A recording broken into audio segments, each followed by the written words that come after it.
Alright, what's up, GS Tribe? We are getting started. Tournament today. I'm a little late. I'm always a little late, but I gotta get some stuff on the side worked out on. See if I can get a Gundam card back. Perfect. Tournament should be getting close to start. Eagle will be with us in a minute. I'm so unprepared. I'm so late that I have my glasses on. It says that's one of the key indicators that, Reese is a little late to their own thing. And so, what we got? What can I fix? What do I gotta fix in the background? It's a Gundam. Socials. Let's see. Digimon. Say Gundam. You guys always know, every Wednesday, 8 p.m. Eastern, webcam tournament for the Gundam Bandai card game.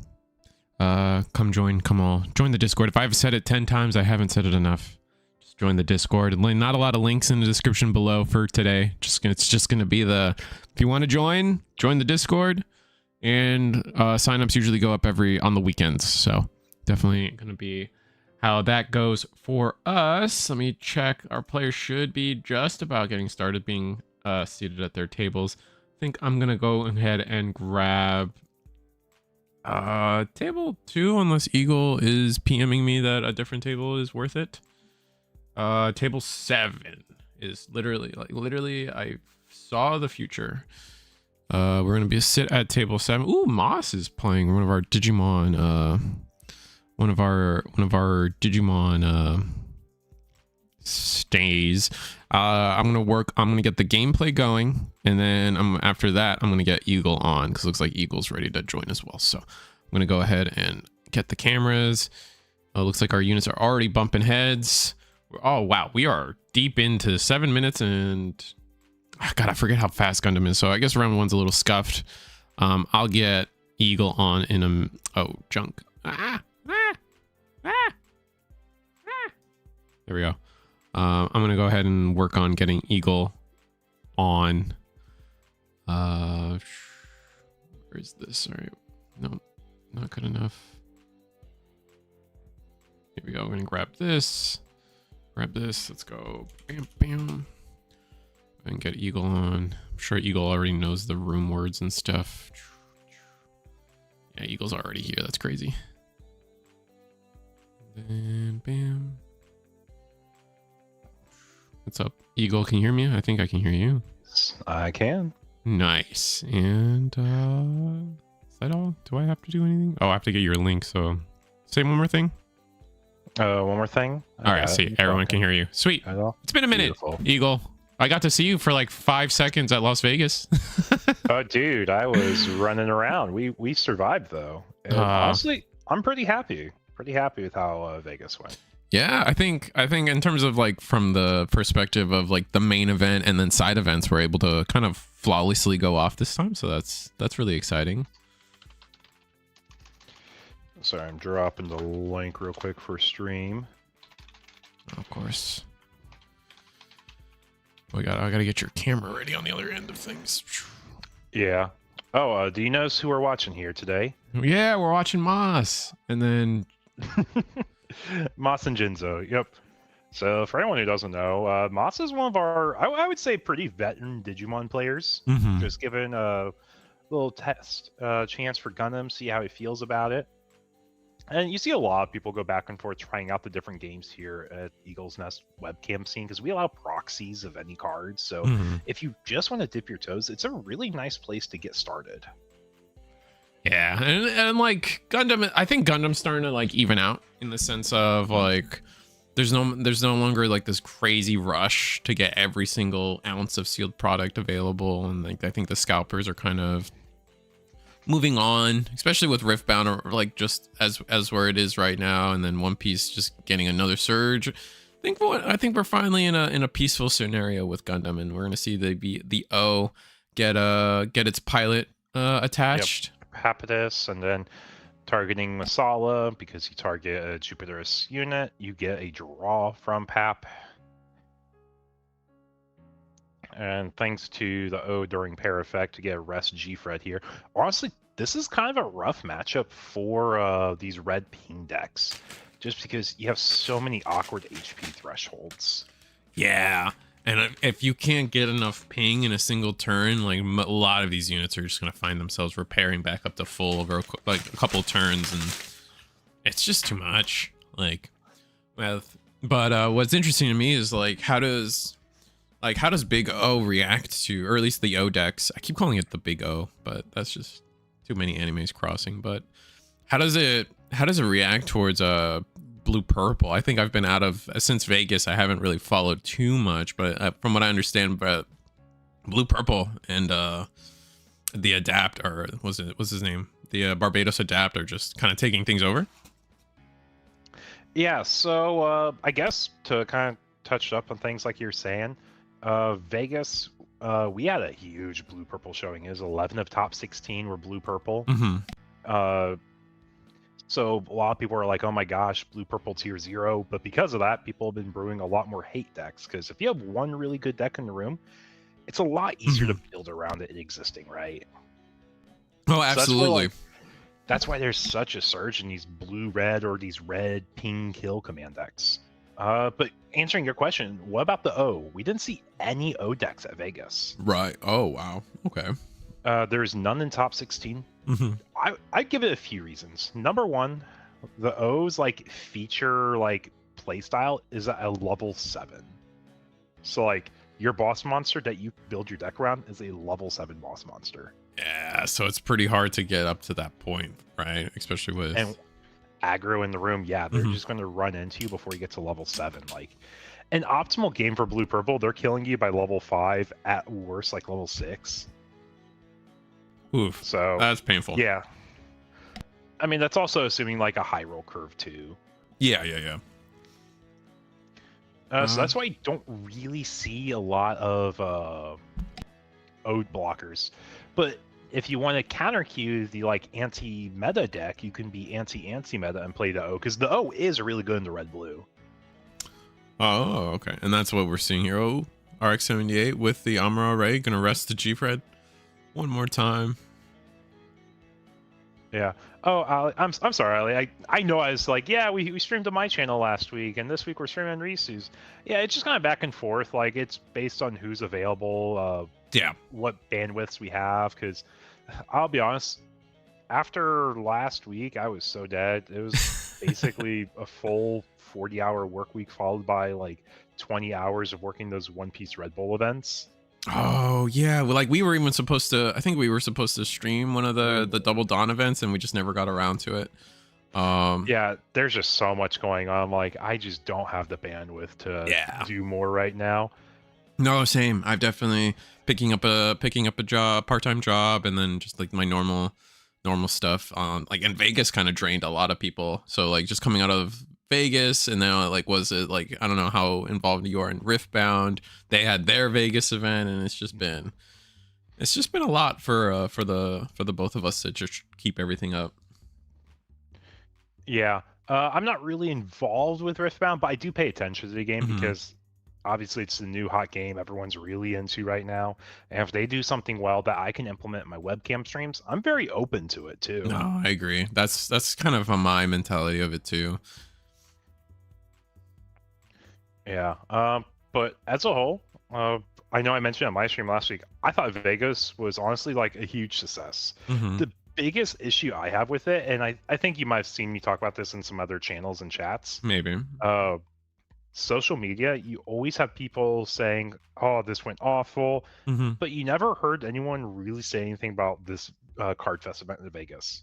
Yeah. I think the biggest thing was like a lot of people were unhappy with how the store and the product lines went for a lot of people. It's like a lot of like people kind of like very anti lottery system that went down with the store. But in terms of like the side event, like I'm just so happy coming out of Dallas. I'm just so happy, especially with your work This year or this time you were working side events yourself. So to hear that side events went pretty much immaculately. Like I don't think anything went wrong with side events. I think a lot of people are pretty happy. I wouldn't say it was perfect because like Of course. we definitely had to adjust like day 1 to day 2 like what we were doing to make it better, make it more streamlined, kind of fix communication gaps we had. But like once we did that, my Sunday side events felt so much better. It helped that we had staggered out like big pods rather than every big pod running at once.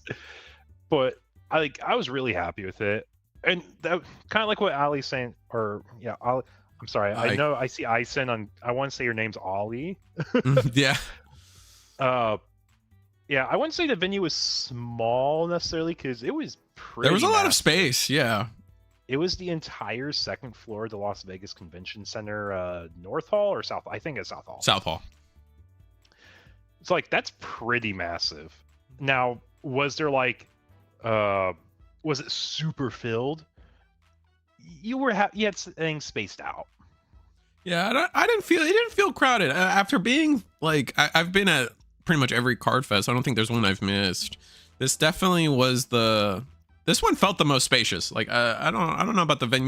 Maybe the competitor side of things felt cramped, or maybe side events during a time where I wasn't there. I mean the most crowded things got was definitely the merch line, which like is always kind of ridiculous. Yeah, it's the unfortunate thing for that part, like because that's just always the losing battle. I mean, Ollie, like if you heard it, it's totally fine. Like the whole point I was getting at is like I worked Vegas and I work with a lot of people at Bandai and a lot of people at Play, and I do take it very like personal to improve on issues that we had. But seeing there's no complaints on Facebook, I know it's not a perfect event, and I would love to see like some critiques and feedback still, or not seeing any compliments to know, hey, this is perfect, let's replicate this exact same thing again. It makes it a little hard because like I have to gauge from like my perspective, and I chat with friends, obviously, of course. Like I can chat with you here, Risu, and we'll still get a great perspective. But I'll take it as a win that there's no major complaints. Yeah, of course. No, that's definitely a win. But I feel you on the other end of like, well, there was no compliments either, so you don't know what exactly to. Because sometimes people like if it was there's two ways to look at it. If no one complained, like okay, what are people just like either just used to or accepting from previous events and just saying, well, that's just Bandai, and then they're just not being vocal. So you're not sure what to change or what to keep exactly. So it's a little awkward. Yeah, that's also true. Because like I did get some feedback. Like I can't say I got no feedback. A lot of it came to like my DMs, the people chatting with me. Right. And they're just like, hey, I know how this day went. I wasn't really happy with it. And I mean, they told me I fixed it as soon as I could, or once I found a solution that worked. Right. So like I really am trying to push, and our perspectives are different too, right? Like I come from the YouTuber. I get to be there as a YouTuber, not as a player, and then you're in side event hell, right? Or like you're working the whole event, so your perspective is kind of insulated from what the someone just general entry, for example. Yeah, because like I'm literally in side events the entire like 13 hours I'm working at the venue that day, type of thing, you know. Yeah. But yeah, compared to Dallas, yes, it was massively improved, and there's a lot of things that were put into place for it. Did you hear anything about the One Piece auto matching we did inside events? I heard nothing but good things. The auto matching of so many, like I was talking with Luffy TV about it, One Piece streamer, and he was so excited. He was just like, yeah, I'm queued up, and oh, I got my match. I'm gonna go to this table at this time, and like it seemed like a lot. It was well received. It was basically like queuing for a League of Legends match, but in real life for a One Piece card game. It was really cool. Yep, that's exactly what it was. For anyone who doesn't know, just to kind of fill y'all in on the gap, we piloted a feature on TCG Plus called auto matching, and kind of like what Risu was saying. Oh, he's played League of Legends. If you play any online game, really, and you just click find a match, like if you play Clash of Clans, Clash Royale, Hearthstone, you play Pokemon Pocket, you play any online game to match with random people, that's what auto matching is, but it's the IRL version. You're in side events, you go to TCG Plus to the auto matching event, you hit find match, and it might queue for a moment as it's trying to find an open table, Mm-hmm. or it might be finding an opponent, but then it tells you a table number. You go to that table number in side events, and then you're just playing your game. You don't need to be assigned a bracket. Everything is done like digitally, and it's amazing. Yeah, it was really cool to watch, and especially when like I would love that. That's probably like the best thing for something like what side events have kind of become for the Bandai card game is just like everyone's just trying to collect points so they can fund the prize wall and buy something off the prize pool. So not having to wait for like your specific, you know, win a box or win a token, or like you said, a bracketed event to launch. Like you can slowly win points just by doing auto queue. I think is definitely something that a lot of people would find worthwhile. So you can always be playing. You can be playing the whole weekend just through an auto match system. I think that's absolutely wonderful. Yeah. And honestly, I see a world that just becomes the future of side events for big events. Like aside from like some scheduled like new type challenge equivalents, treasure cups, ultimate cups, yeah. Because you'll always have those. I feel because Mm-hmm. they are exclusive to regionals like half the time now. I can't say all the time, but half the time they're exclusive. You know, some titular side events that people will have to like sign up beforehand, you know, wait list for whatever have you. But at least when people show up, you can kind of guarantee that they're at least going to get to play. And I think that is that fills that void beautifully. It also gets rid of the need for prize wall tickets because like you hit the threshold. Let's say you can play a most 15 games, and let's just say you got 10 wins. That's the maximum prize. Congrats, you beat side events for the weekend. Yeah. And of course, that can always look different too, though. There's probably a lot of things they can adjust with it, or they can say at this time we give you tickets based on your wins. That's pretty neat. But yeah, as a whole, though, I'm very optimistic about it. And no, I am as well. Talking about some future things. End of this month, we have a new starter deck release for Gundam. Yeah, we have it's the first ultimate deck, right? Yep, Purple Zaft. Yeah, I'm excited. Yeah, it's Zaft with the sword, like the Impulse Gundam and Shin as like the main stay, but they're all kind of in there. I think all three: Freedom, Justice, in some form, or Aegis. Yeah, Purple Zaft. I don't know if the Zaft engine's going to be good, but I can tell you, Giant Killing's a really good command. Giant Killing, just for your reference, chat, it is a level 4 purple command that costs 3. It has main and action timing. Kill an active 4 AP or less unit. That's pretty good. Because it's action timing, you can use it with cards like Kira. Because it's main timing, you can just set up a preemptive play of like, let's remove the blocker, then go face. Because you have to remember, action timing is after the block step. Yeah, that's really interesting because it's well, you can also use it for the pilot Kira, right? You swing at something -2 something that you're not necessarily attacking into at that moment, and then action timing, pop that thing, because that the Kira would only work during battle. So that's so interesting. Yep, but the important thing is it has to be an active unit, and if they choose to block with that unit, it becomes arrested, and when it becomes arrested, it's no longer a target for Giant Killing. Oh, I see. So there's some nuances, there's some differences. Some people say you replace Fatal Strike with that card entirely. Some people say you ratio them both out. Some say you just run both. I'm of the mindset you ratio it out and you play a bit of both.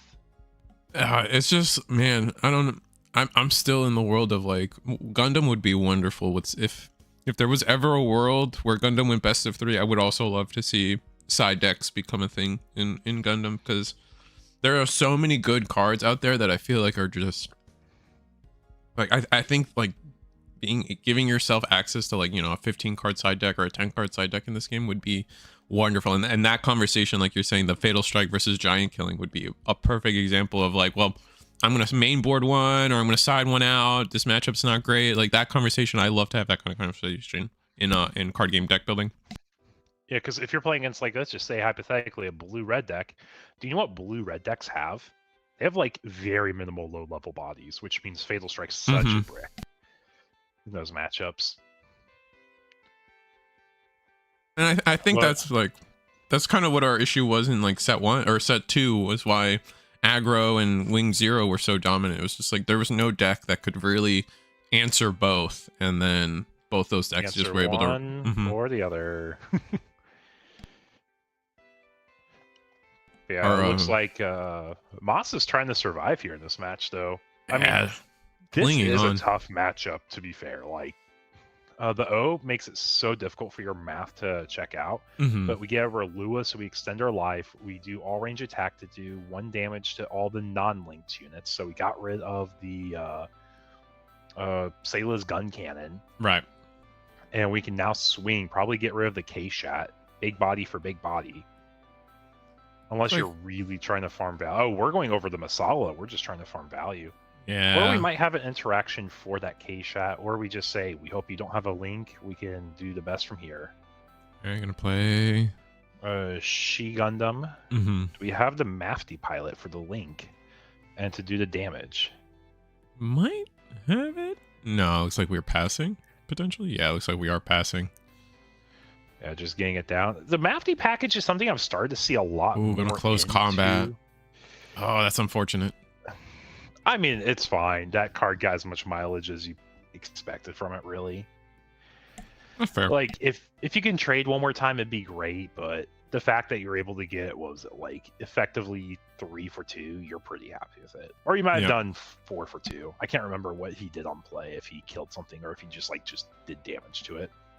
I must have damaged something because we were able to. There only 1 damage was on the anything on board only had 1 damage due to the all range attack.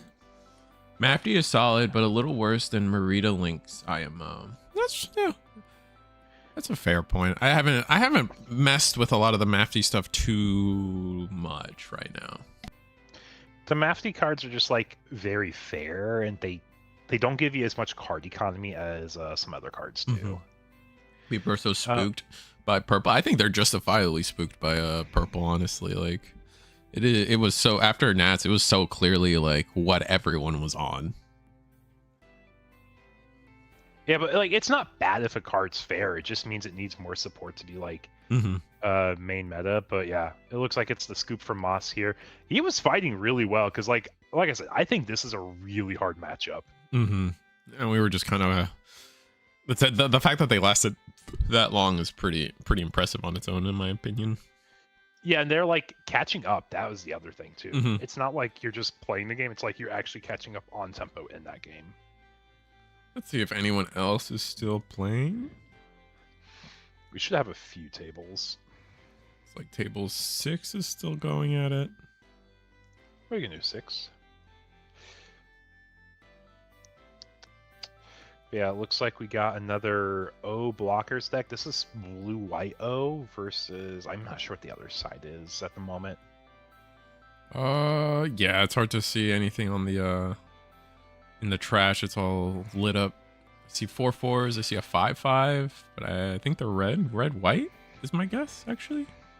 I mean, I will say this is probably a wrap. Just looking at this board state, like you have a unicorn armor mode that's linked. You have a 6 units on O linked, 2 NT1s. Like, even if you are playing like a removal deck, you can't remove 3 of these units.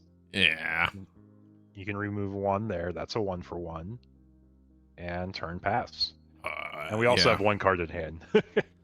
Yeah, that's gonna be a wrap. We're gonna see the Lifrith go in, swing again. There's just nothing that's really gonna stab. There's a Machu, I think, or was it improved tactics? Yeah, improved techniques. Yeah.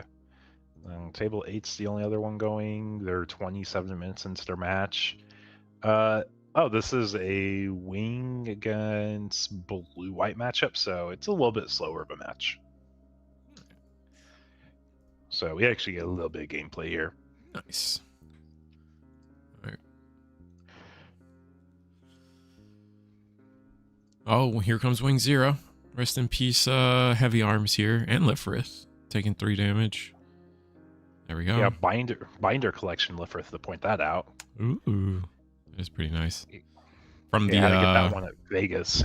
Yeah, that's like my biggest, like as much fun as I had being a YouTuber at Vegas, I didn't get to pick up my Digimon binder. That's like my biggest regret. Like I was so sad. Yeah. It was The not fact easy to that get into those lines. everything is limited on top of that, yeah. Yeah. I think I was fine for the Digimon binder. They still had some. It was just I wasn't allowed into the line. Yeah. Because they tried staggering out the stock, I know, too, on top of that. Oh, they just hit an Wing Zero hitting into the Archangel. I mean, that's a Wing Zero swing into breaking it, or you could have a Wing Gundam do a breach trade into something, too. Looks like honestly, Wing's pretty comfortable here. Yeah. The only way you pull ahead here is blue-white is if you have a way to interact with the Wing Gundam Zero, clearing it and clearing everything else. Yeah.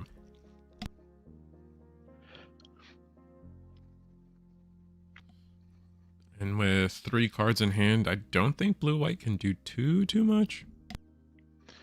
Yeah, I mean, your interaction you're looking for here is an Amuro, so you can tap Lifrith, bounce one of the units. I don't know which one you value bouncing. Then you trade into another unit, which there's no way to get extra mileage, so I guess you're like bouncing the heavy arms, the 3/4. That has 3 damage on it, tapping Lifrith, trading into Wing Gundam because you'd rather get rid of it than give it a chance to breach. Yeah, absolutely. So like that's one of 3 cards for board interaction. Then what else? Like you're hoping for another link. I don't think a link matters.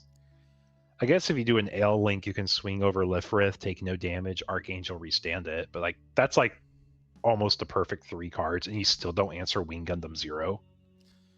That catches us up though. All right, Amuro Ray link pair. We're gonna rest the Lifrith. Yep. Okay, so now we can do 2 trades. So you can swing over any of the 3 guys, and you don't die, which is nice. Probably swinging over Wing Gundam. There's just you got to get the breach off the board. Yep, I agree. And then if you have, like you said, if you have the pile, we might have it. There's the Kira. Bounce, so the arms. One of them. Yeah. Yep. And then swing, shrink Lifrith. Or are we tapped out? Oh no, I was like, no shot, we're tapped out. Yeah. Like we had 3 cards in hand. That was not 10 resources of plays. But for all 32 of y'all watching tonight, welcome. We're in the middle round 1 of our webcam locals here at the Eagle's Nest. Tonight we have, I think it's 19 players playing it out, so we're expecting somewhere between 4 and 5 rounds. Nice. And I know for the most part we're done with our new type challenge series right now. I was kind of getting a pulse check with our players tonight, and they're like, yeah, we're pretty much done with new type challenges right now. Don't really have any more to go to because they kind of wrapped up this last week. You might have a few straggling at the end here, but the Kira Freedom new type challenge, it was my personal worst one. I got 0 pilots from playing. And I always get at least a pilot. Oh, okay. So you just couldn't succeed? Or no, I finished 50% on both the events. Damn. So it was X3 for one event that was 6 rounds, and then X2 for an event that was 4 rounds. I see. Like, but we have the Wing Zero. Oh, we have the Wing LR link pair. That's our last 2 cards in our hand, so we're just gonna be able to do a lot of damage. Breach. Are we gonna do the Piecemeal? Oh yeah, we did do the Piecemeal heal. Yeah. Yep. You don't have to rest the Piecemeal for that? I guess not. I can't recall offhand. I don't think it's going to matter for our interactions here. Nah, it's not. Wraithorn, you missed it. We did start out with a red-blue command deck.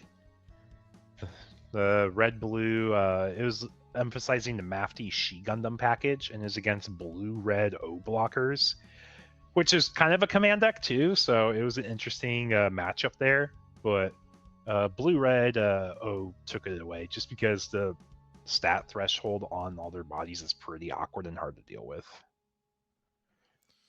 And I think this is just checkmate on board now, unfortunately. Unless you have a show resolve into another link, it is indeed a checkmate. You have to. Oh, this is rough. You have to, like, you just have to swing into Wing Gundam, and if you do, we pass. All right, And you have high maneuver on Wing Gundam 0, so you can't even block it. It's a little bit of a misplay here. I think you. Ooh, yeah, I definitely don't agree with attacking with the Wing 0 first. Unfortunately, I think it was fine. That actually cost you game this turn, I think. I mean, you can't breach with Wing Gundam 0 into the ale. They have to choose to block it with the ale. Yeah. But at one shield, shouldn't you swing with the LR first? If you swing with the starter deck, you swing with the starter deck first. If they're like,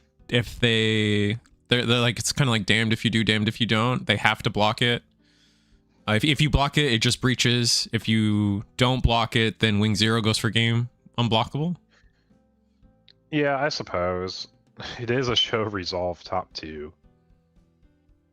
Or top of the deck here, so maybe we get an interaction. I mean, regardless, like, it's pretty well wrapped up. Yeah, it's kind of wrapped up. But yeah, that should be the final match for round 1 here, though. Yeah. All right, so we'll go to game. We're gonna go to round 2.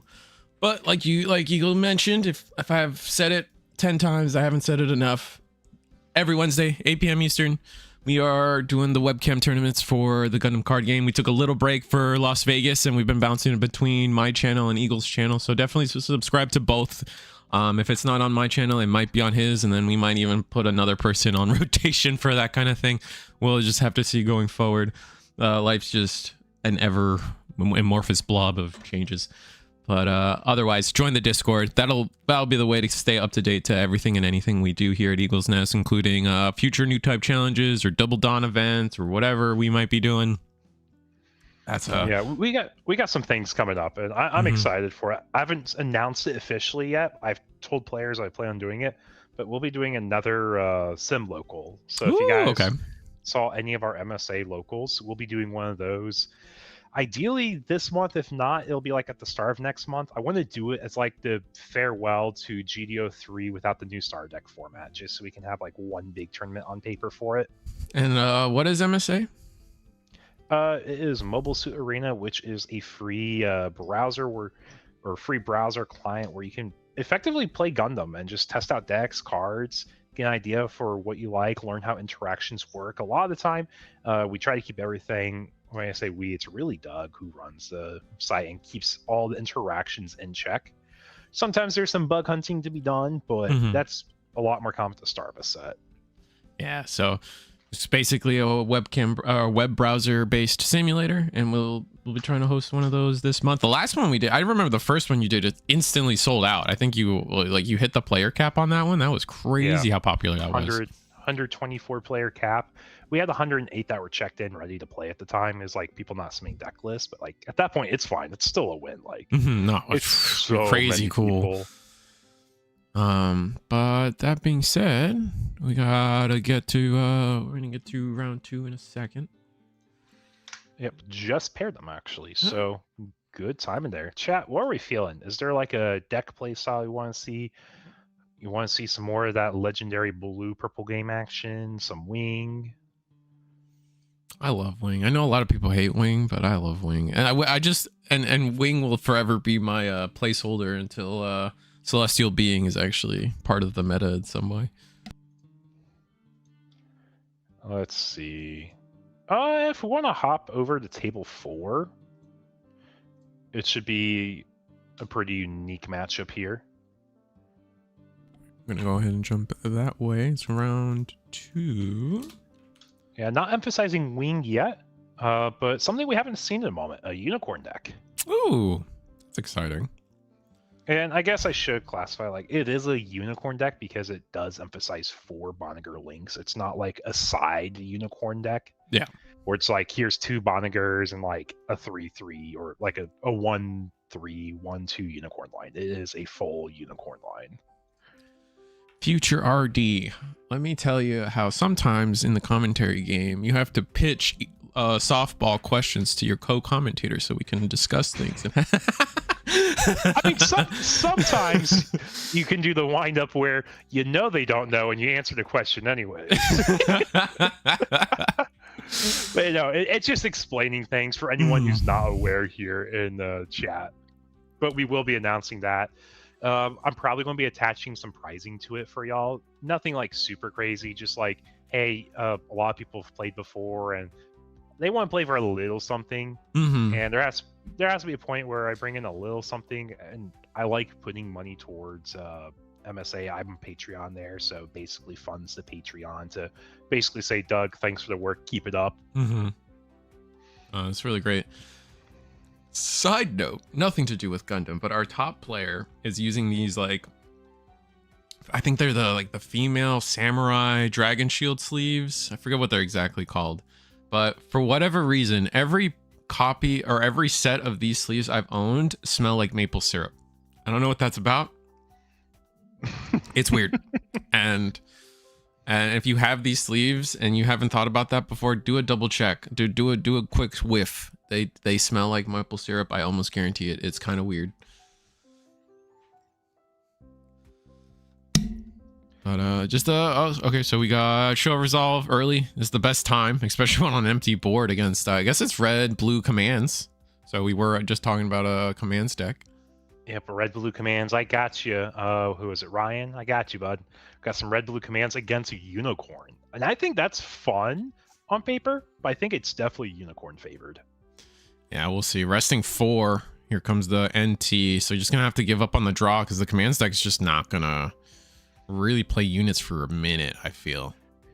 Like, your best way to answer these 4 HP units is to have Rulua with Battle of Aces, because like your math just doesn't line up super well. You can also Gundam Amuro. That is also a way to get rid of these 4 HP units. That's pretty good.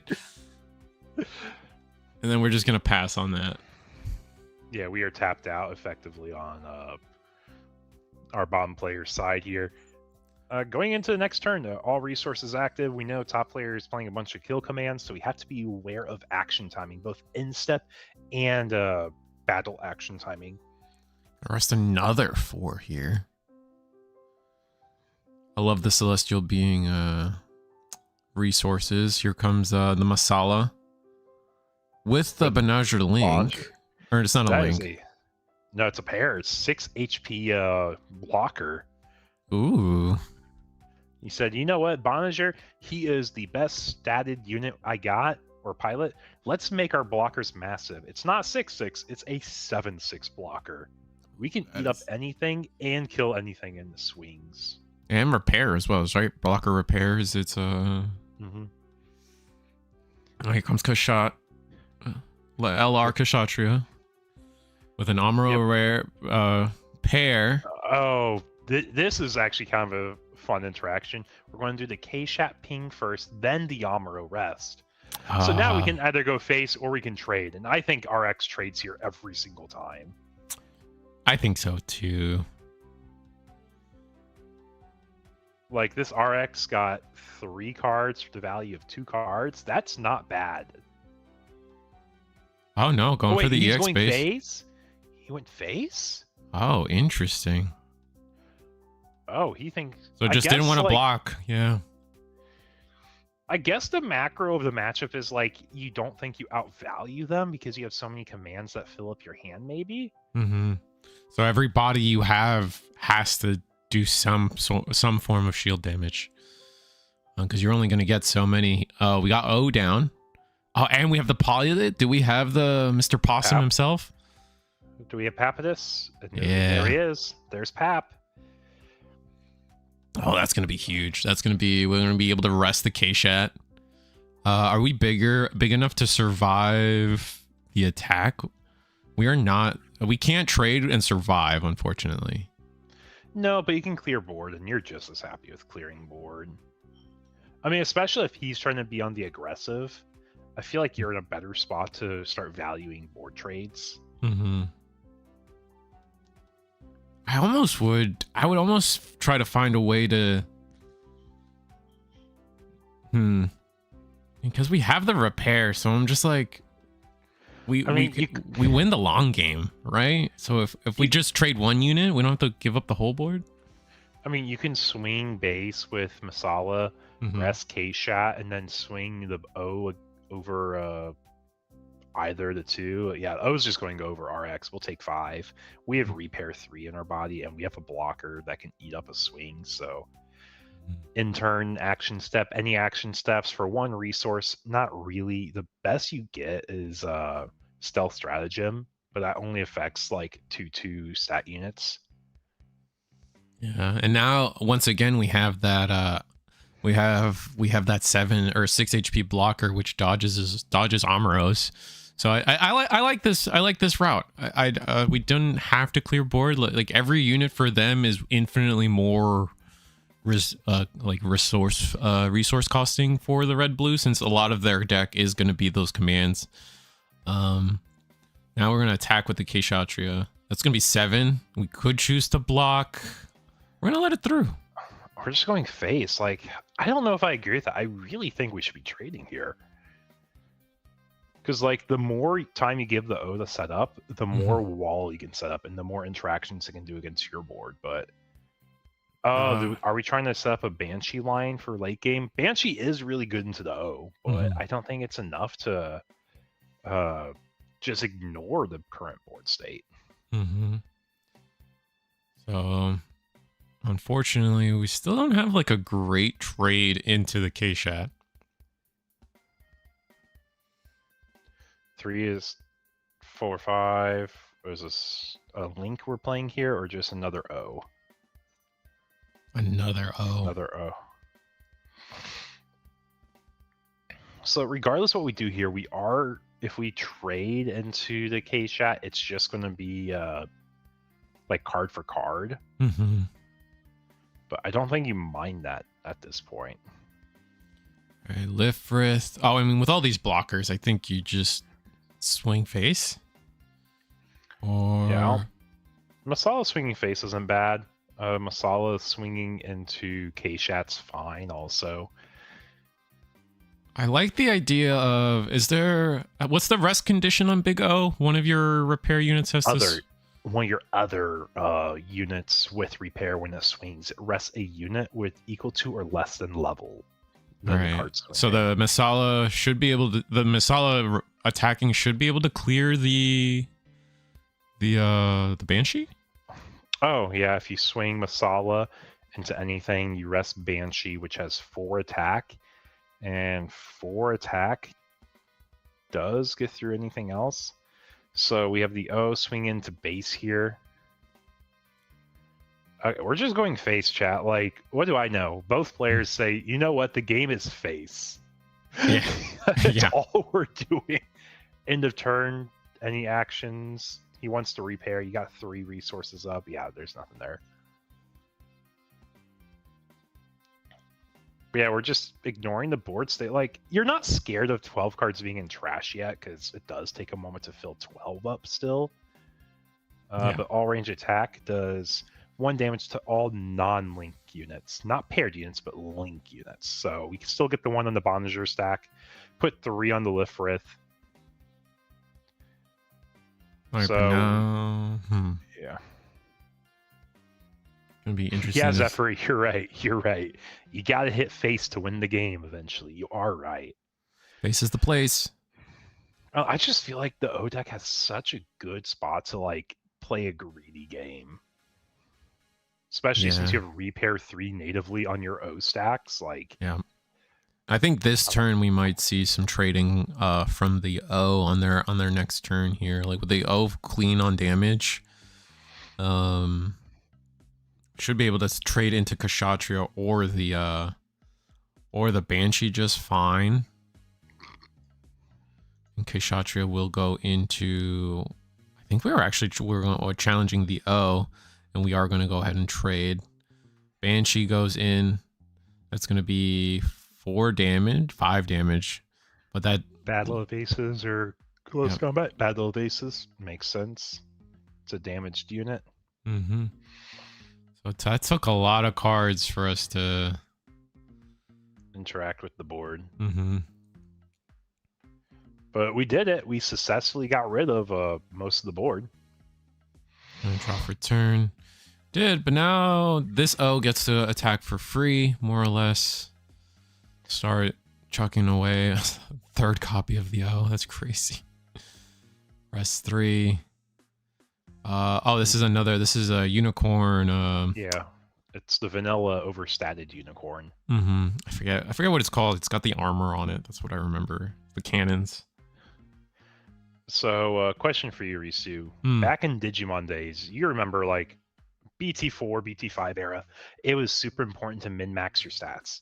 Minimize the costs, maximum stats. Maybe you would also emphasize like something you can slam from your hand that's cost efficient for the level. Right. In case you bricked. Yeah. Because you don't have mulligans back in those days. Yeah. I remember vanillas were key for that. Playing my 3-cost champion, my little fish. That little fish was great in blue. That's how I remember. What was the last time you remember Digimon having like a min-max stat body relevant? Oh, wow. Like stats are relevant because like you alliance and like you want to swing into like life at like 20,000 DP. But like just natively you play a card because we have 12 in trash? I don't think we have enough in trash for the restand, do we? He's counting it. I wasn't counting with him. I wasn't counting with him. I can't remember the last time. I guess we did have 12. Holy cow. I guess we had exactly 12, and it's shuffled back in. I can't remember the last time, honestly. It was rough. Because I remember when we played Apemon in like blue-green rookie rush because it's like an 8,000 DP champion. Oh, yep. I remember that. I remember playing, there was a yellow one I played. It was like this horse. It was a yellow horse that I would play sometimes in yellow hybrid. Like a weird yellow hybrid Dynasmon list I was trying out. Had this pretty cheap horse you would just hard play in case you bricked on rookies or needed a numb play. But, are you talking about it's like a hot dog looking creature? Yeah, I'm pretty sure. Has a face or a mask. I vaguely know it's like a 3-cost 2 to Evo champion with 4,000 DP. I used to play it back in the days. Regardless, it's been a while since it's mattered in Digimon. For Gundam, we're still in the phase where you min-max your stats. That's what I was getting ready to talk about with the unicorn. Yep. And they're so relevant. Vanillas are still like Roselle. Like there's a reason why, like forever and ever now, I will be naming anything 4/3 color plus Roselle. That's it. You got purple Roselle, you have red Roselle, green Roselle. Once every color has got that body down, it's forever and forever named that. Yeah, I mean, like in beta format, it's all you had. You had them in max your stats. And Roselle was just so like meta defining in that format because it has 3 HP. Do you know what that matters against? Lifrith. It only has 2 attack. Yep. Okay, it has 4 attack. Do you know what that's relevant against? Naked Ale Strike. Because you'd go 1 for 1 with a level 3 unit that can go into a level 5, you know? Oof. And it looks like the O deck might be running away with this, just throwing bodies on the board. Sight 7 was bursted out of shield, which is just kind of nice for the card draw. Or Devow, I think. Devow, sorry. So, yeah. But yeah, regardless, it's a 1-cost blue base. I've tried it. It's fine. It's not great. It's fine. Oh, what do we have? 1, 2, 3, 4, 5, 6, 7. Is this a G-Quux? A lot. Psychomp? Must be. Yeah, that's exactly what it is. 3 damage to something. Do you have a follow-up? Rick Diaz bites the dust. No follow-up, so yeah, he just gets rid of the Rick, which is fine. You do 1 for 1 here, 2 resources open. And to answer your question, Ryan, Battle of Aces, Close Combat, All Range. I'm guessing you're saying in-clan, which is more viable. Close Combat's the most generic. It's the most cost-efficient. You can target anything with it, so it's really good if you want to start with Close Combat, kind of like Ollie was saying. If you're already capped out on Close Combats or you don't have any more, and you're debating between Battle of Aces and All Range Attack, I think they're both situational. Battle of Aces has the better trigger. all range attack has very particular math, so you have to really have a deck that supports all range attack in my mind. And obviously, if you're playing like a full ping deck, sure, the damage is going to come up. But if you're playing like a sub archetype, I don't know how much I fully see it coming up. Ooh, really strong here. Seeing the double link. Papidus with Papidus, NT1. Just getting stuff down. Because you know you're gonna have to probably just swing out in a single turn. I expect at least the unicorn to attack into shield, the O, RX-78, yep. It's gonna be 1. Which one is that? 3 damage, improved techniques. Improved technique. 3 damage to a level 4 or lower, because we definitely don't have 2 or more in trash after Banshee. Ooh, I don't know if hitting the RX-78 was worth it. I probably would have hit the unicorn. Oh no, unicorn's 5. He could also have Battle of Aces in his hand. Ah, true. He also could have the second improved technique. Yeah, you know what? What was I thinking? All right. Oh, Battle of Aces. 2 more damage. Because it has a really good burst. It's just not a mainline card that's like amazing. It's really good in some scenarios because the math is better. But kind of like back to what I was saying, like you want to play something that's more applicable in all stages of the game. Oh, no end of turn command step command to try to clean up this unicorn. No, they're all in life. We could. That's true. All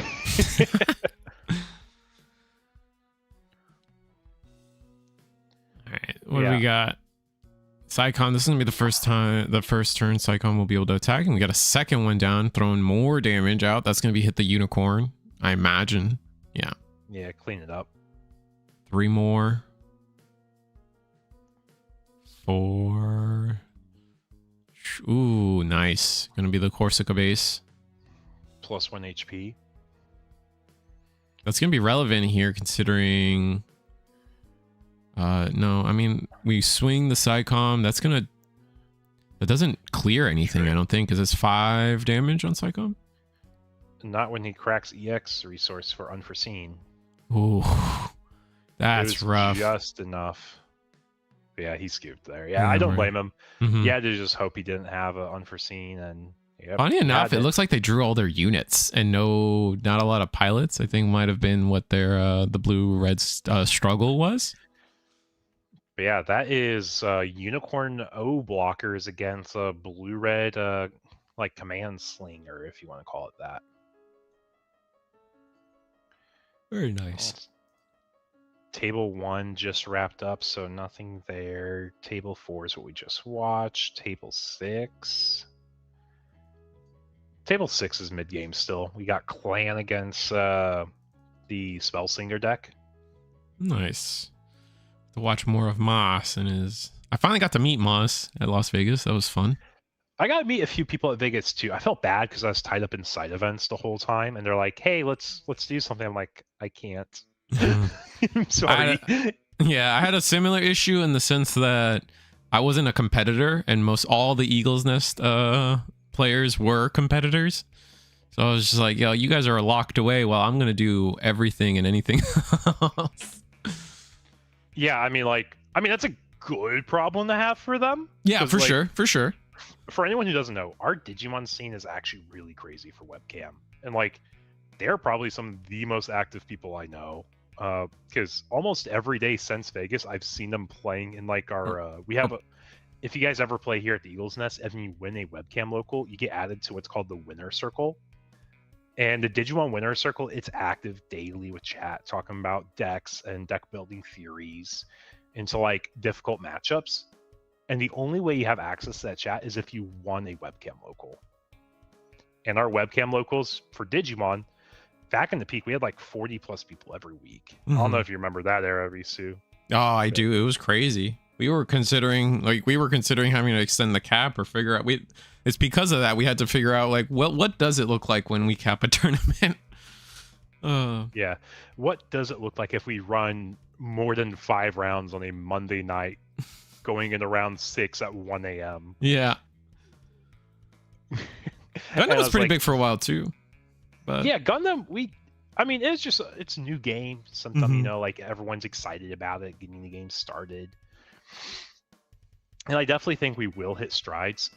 Oh I yeah. expect GD05 to probably be the next big stride we have. That's the 1 year anniversary of Gundam. Also, G Gundam. I think Set 5 is when G Gundam hits, right? And there's always the people talking about how G Gundam's so like their favorite.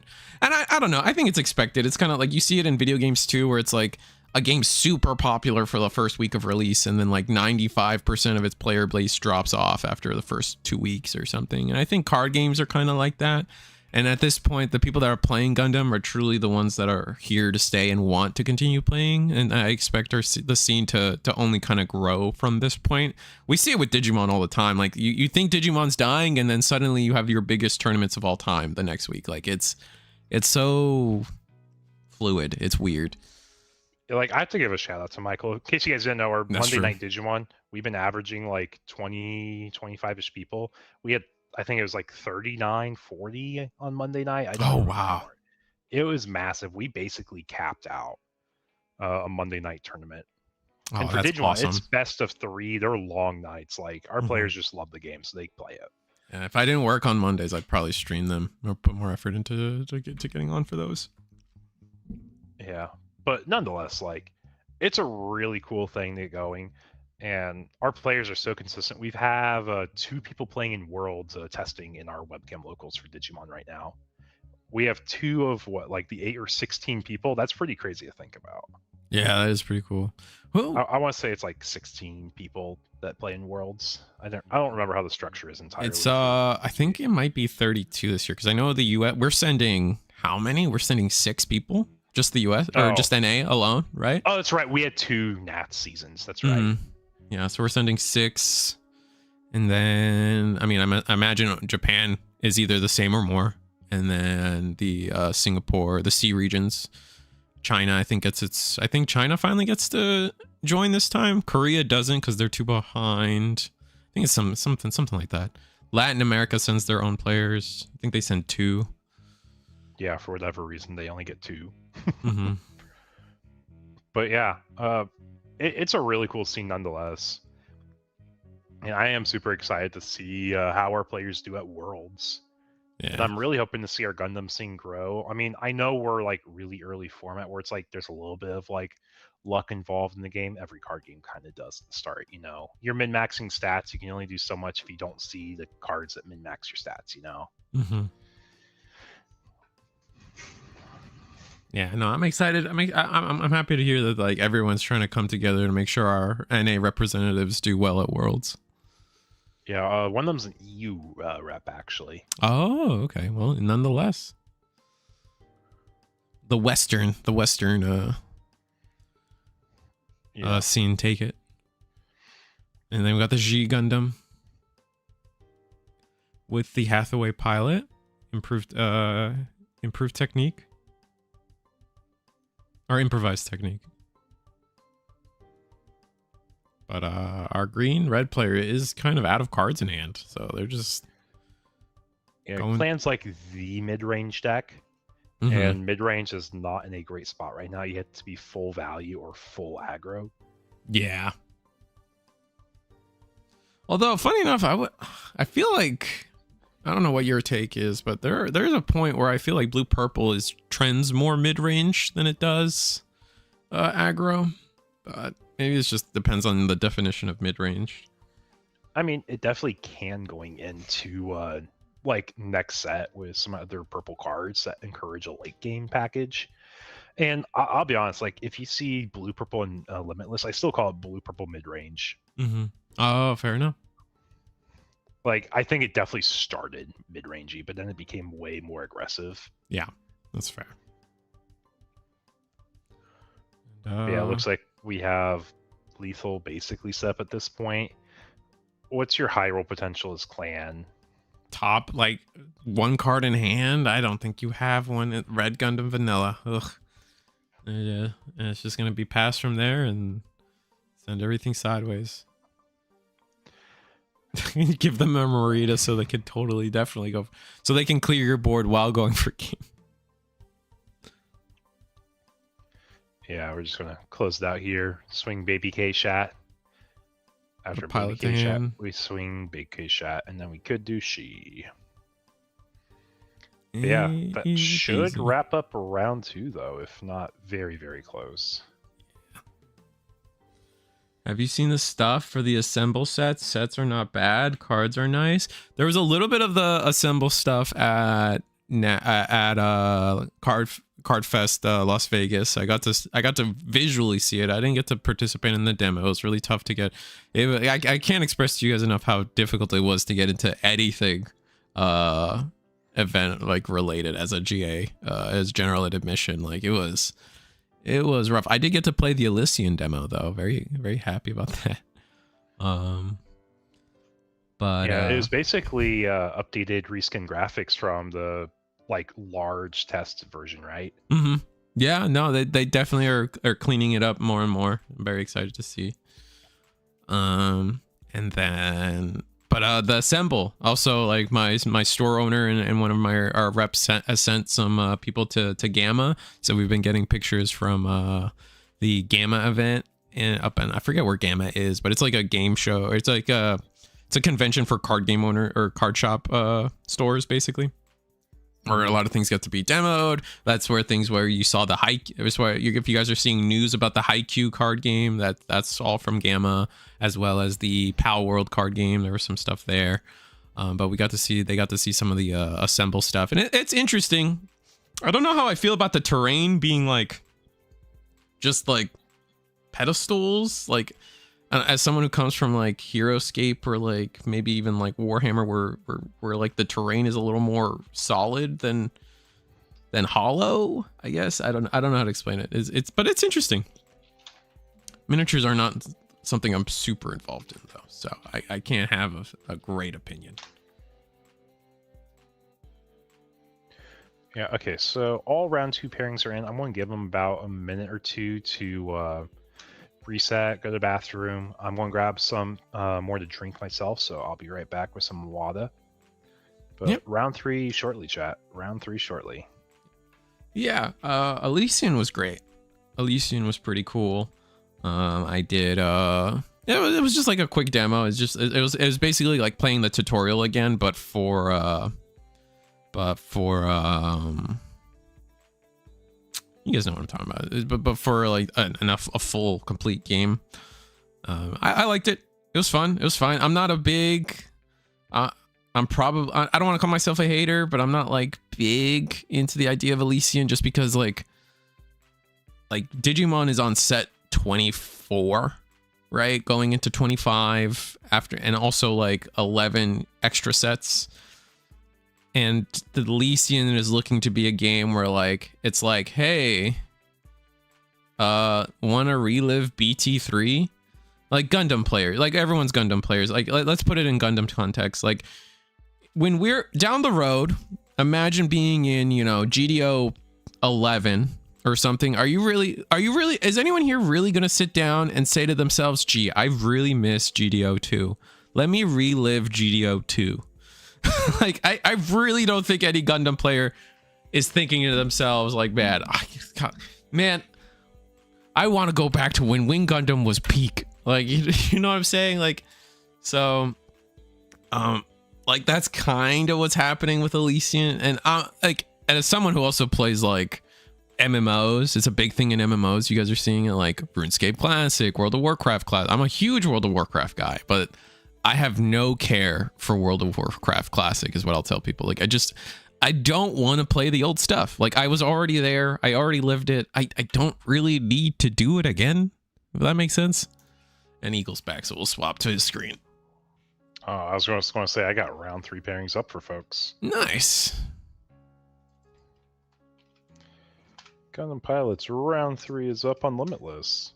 And I'll stress, like, no hate to anyone that like wants to play RuneScape Classic, WoW Classic, or go back to GD03 or whatever format you deemed was the best in your card game. Like, obviously, Yu-Gi-Oh players do it with Edison and what's the other one? GOAT. It's just not me, man. I don't care. And that's my problem with Elysian, TLDR.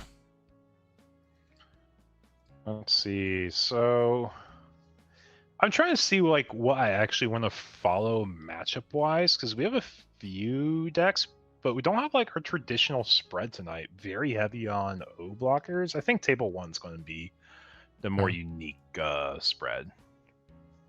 Fair enough.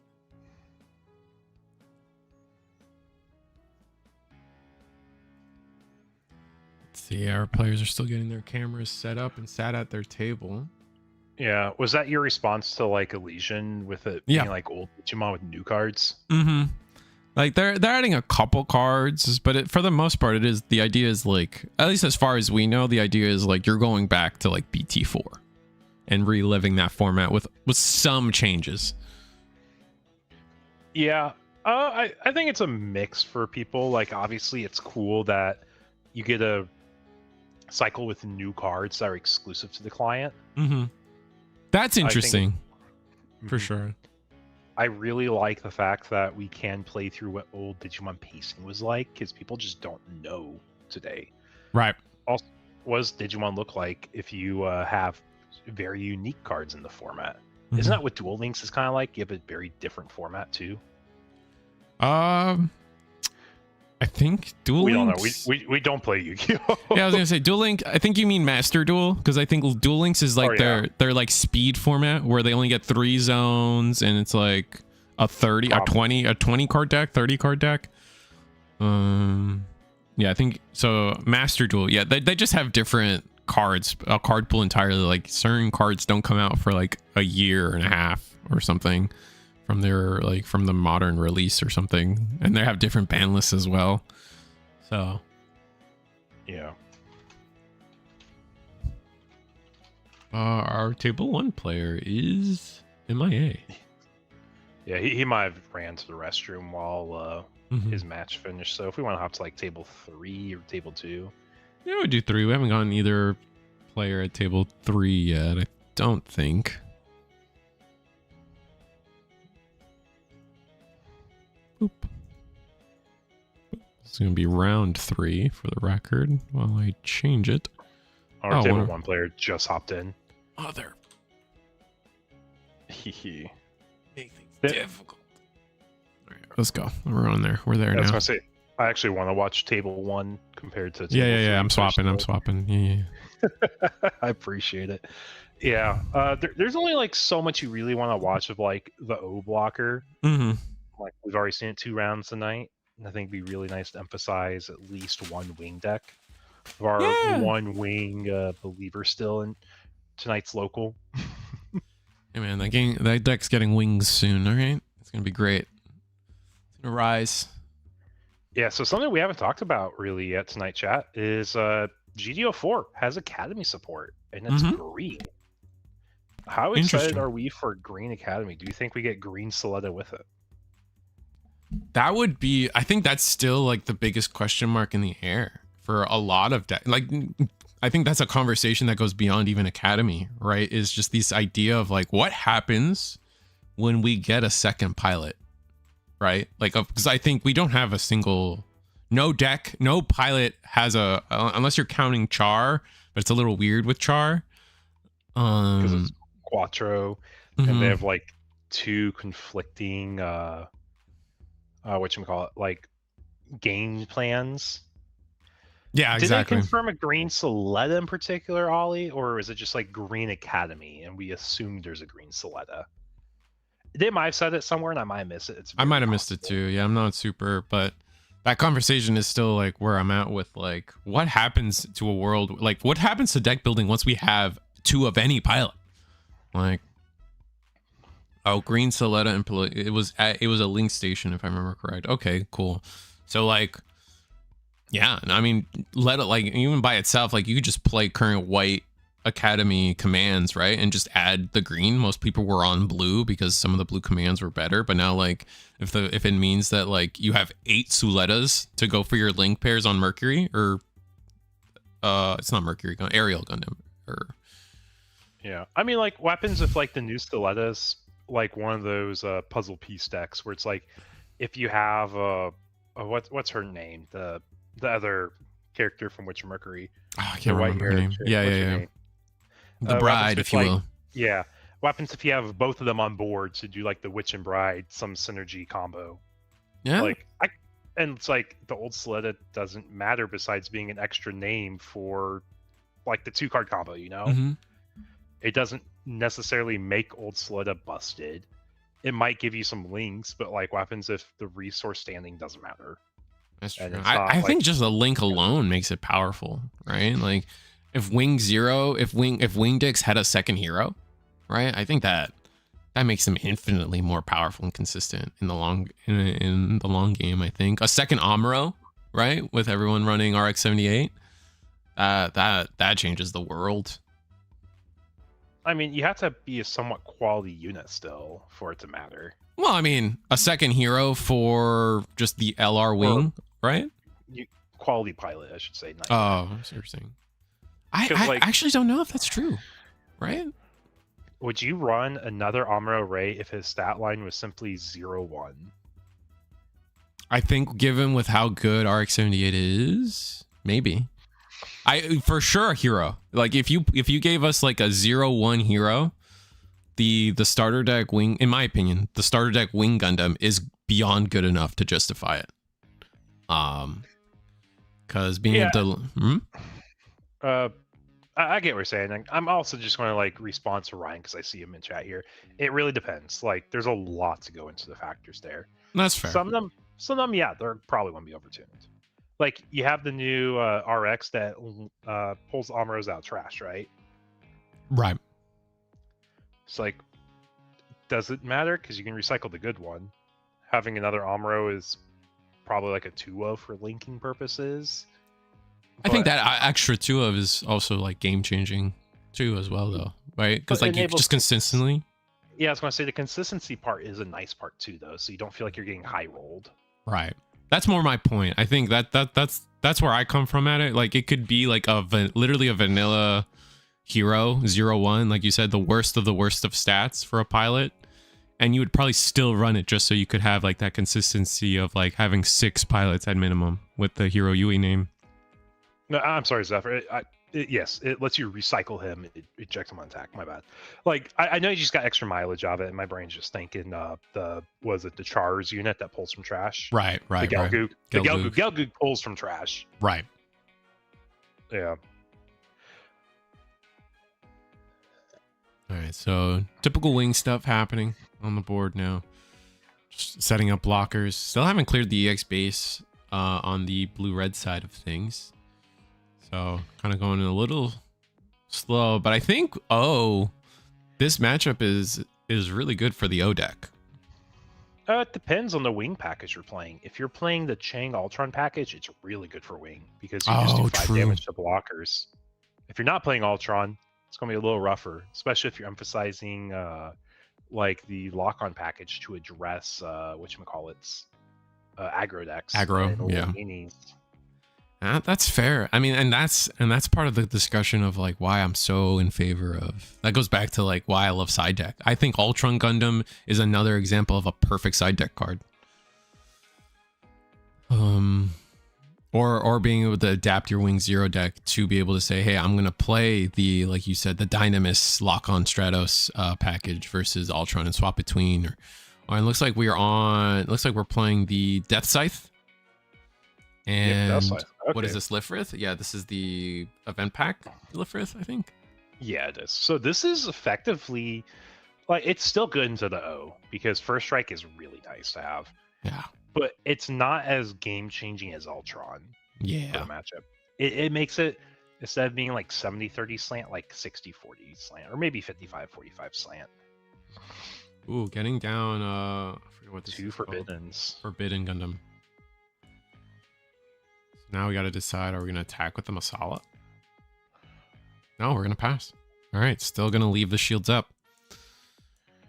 But yeah, I think set 4 is really going to push the direction of like, what does it look like having 2 pilots of the same name but different colors? Right. Because like, you could count Quattro and Char, but you don't have to count Quattro and Char because they are unique, you know? Yeah, it's hard for me to consider them the same. It looks like we're gonna play the Pismillion. And And just for that, it looks like we played it just for the card draw, which I think our O player is beyond happy to facilitate. We're gonna get the kind of did the damage themselves a little bit, rewarding the kind of slow place where the slow pace we're playing at for the O. Heavy arms looks at the bottom at top. I don't know if they kept it at the top or sent it to the bottom, but we're also gonna pass. Decked. Oh, they bought decked? They squared and bot decked, yeah. Excuse me. But let's take a look at our bracket. We are in the middle of round 3, and we have 5 undefeateds. Depending how table 3 goes, it can determine if we go 4 or 5 rounds tonight. Ooh, okay.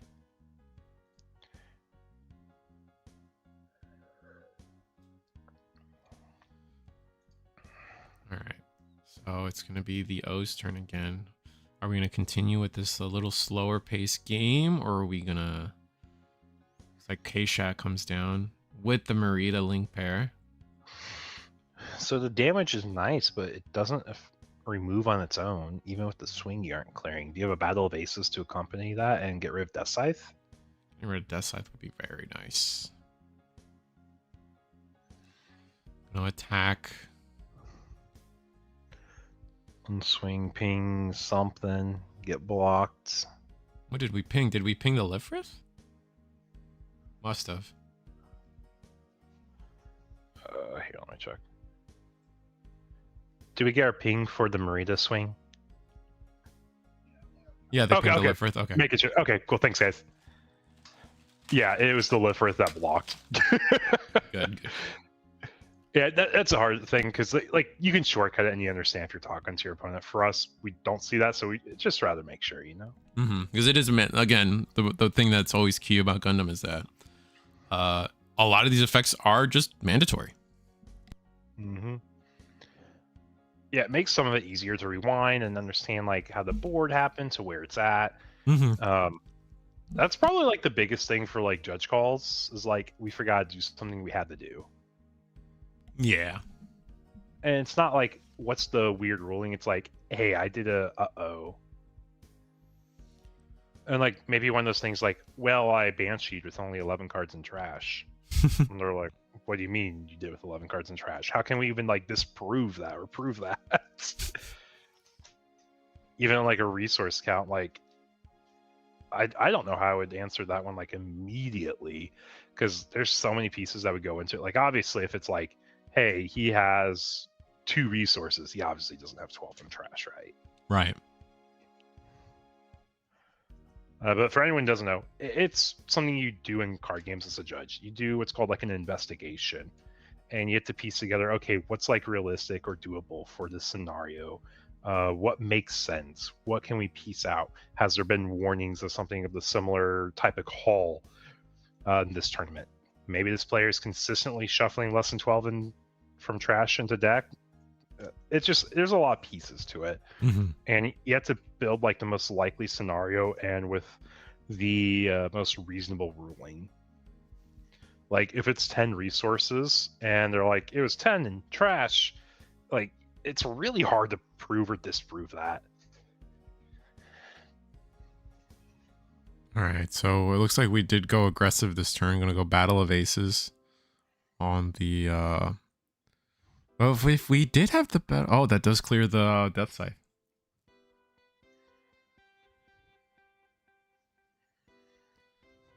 Okay, so we finally went on the aggressive with all our units.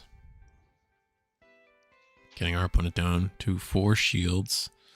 We are now at, I believe we're finally at 8, but the board is so wide. We haven't played any blockers. Like we're in such a good spot. I think you have to, this could be interesting. I think there's a world where you attack heavy arms into, you can attack heavy arms into one of the, I would do the Misala. And then from there, play Wing 0. If you have it, I think you're at 8. You are at 8. Masala's level 6. Oh. So yeah, then that makes, yeah, that changes it. So then heavy arms So you can trade your board into both of the blockers, and Wing Zero get rid of both the little blockers, like the Forbiddens. Mm-hmm. Oh, we double swung. Wing Zero question mark? I think they're going kind of fast, but he's trying to say that like we attacked one of each, so this Wing Zero would clear. And then yeah, that does clear the K shot.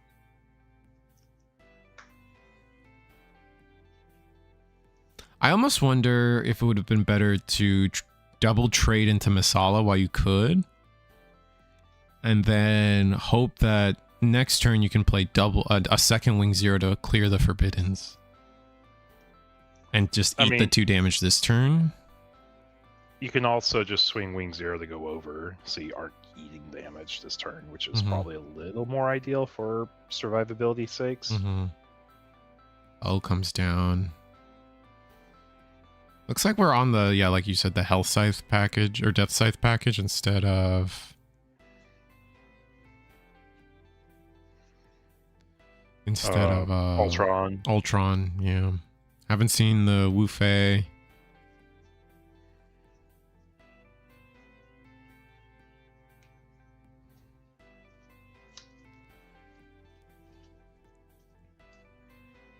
So we're going to be at 9.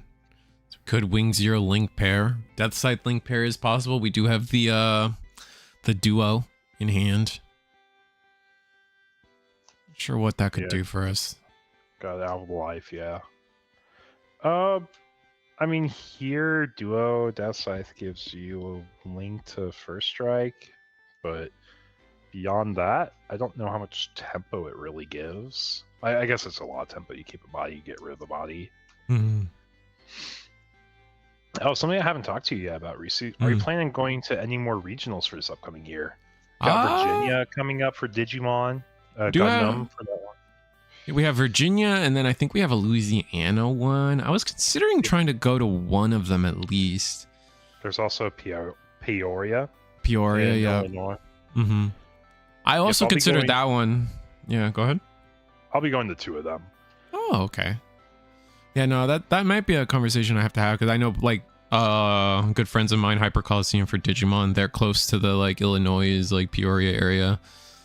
So that could be fun, or just like VA or Louisiana. These are all Gundam events too, right? These are all like everything but One Piece events. Yep, they are. To say, you know what do the other Bandai games provide? What do they look like? Because like if it's One Piece, it takes up the whole venue basically in most locations. So we are going to. We have the hero. Interesting.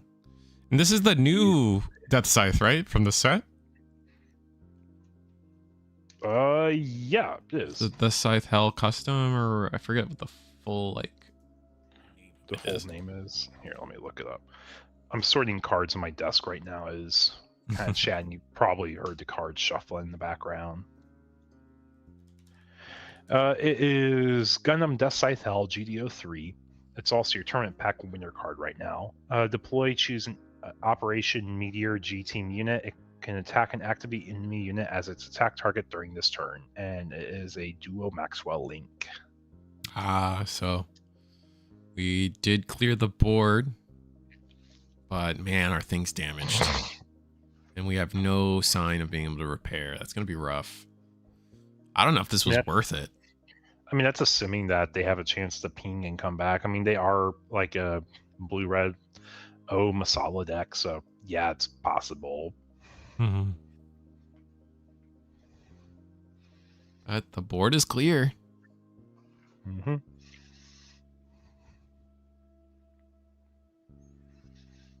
But the O deck does have a lot of cards in hand. We haven't seen a link out of the O deck yet. So this pilot's probably stacking up in hand if we've been drawing them.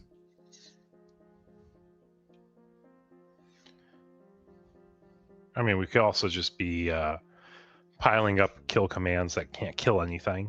That is the other possibility too. Yeah, true. Sorry, Mario Kart World will save us. All right, close combat comes in. Gonna use the EX resource for that. EX resource is meant to be used, so it's all right. Yeah, it's pretty. You gotta keep it. We're You late game enough where it doesn't hurt, yeah. Mm-hmm. So opting to keep the... I feel like in that scenario, you might as well just... Oh no, the Hero Yui was too big. Close combat does 2 damage. You're gonna get a Masala down. Yeah, we have 3 HP left on that Wing Gundam 0. Masala and O, both naked. Back over to Wing's turn. And they have this linked Wing Gundam 0 with 3 HP still, which is a good threshold. Can't be bad. Battle Evasive is the only thing that could clear you. Mm-hmm. And you know you're kind of safe from that, for at least unless the top deck. Because I think surely you would have, instead of playing like the Masala, you would have done that. Yeah.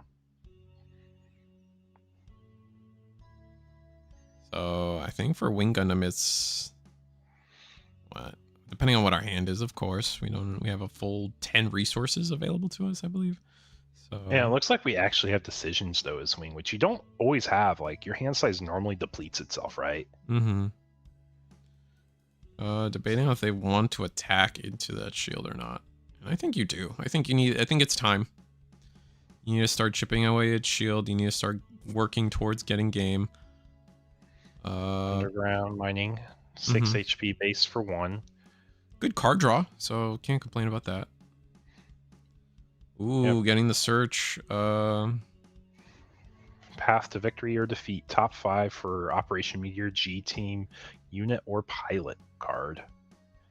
Did he whiff? Or no, he's just shuffling. I was like, no shot he's randomly shuffling to the bottom and a whiff. A whiff would be crazy.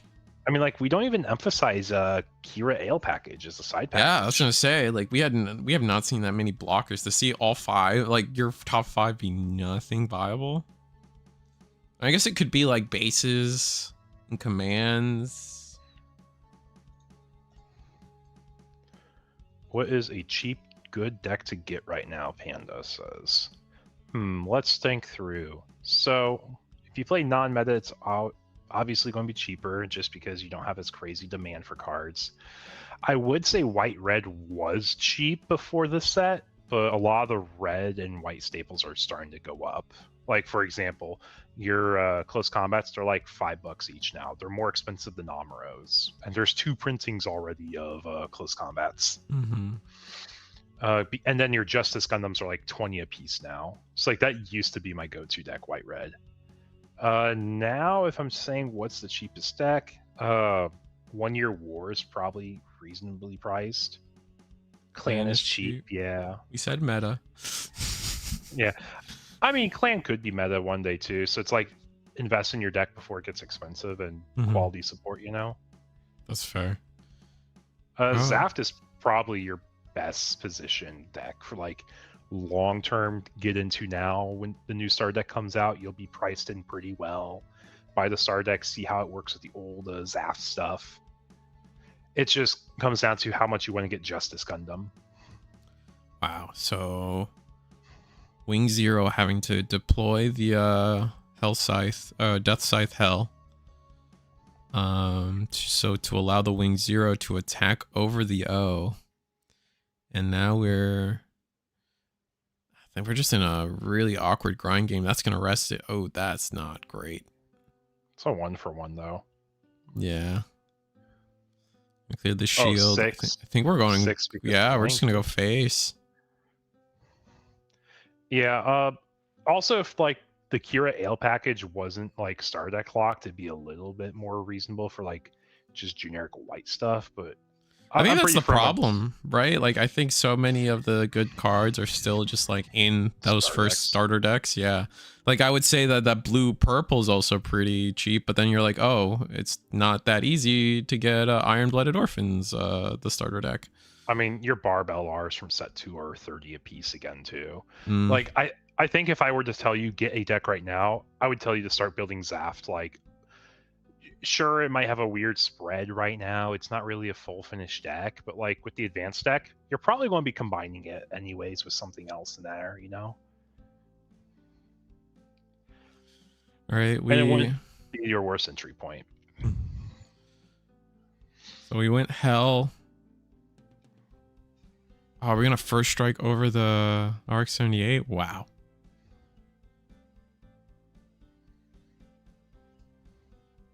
Striker pack. Wow, we're just doing everything this turn. So here comes a full board clear. But it's just taking so much time. Ooh, white base is nice though. That's gonna let us generate units. We're gonna get the 3/3 RX-78 down. Uh-oh. You legally have to have the token if you... Oh, there we go. The token rules about Gundam are so interesting. Like, I think there is a literal cap on how many of each token you can put in your token deck. And then if you... It's not really a cap per se, but you do need to make sure you have your tokens. I think... No, you would know better than me. But I was told that you can only have 6 of a token in your deck. So if you somehow...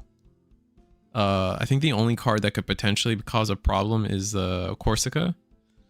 You can potentially make too many. You could potentially whiff on making the Leos. I mean, it's more so you have to have what you can reasonably play in the deck.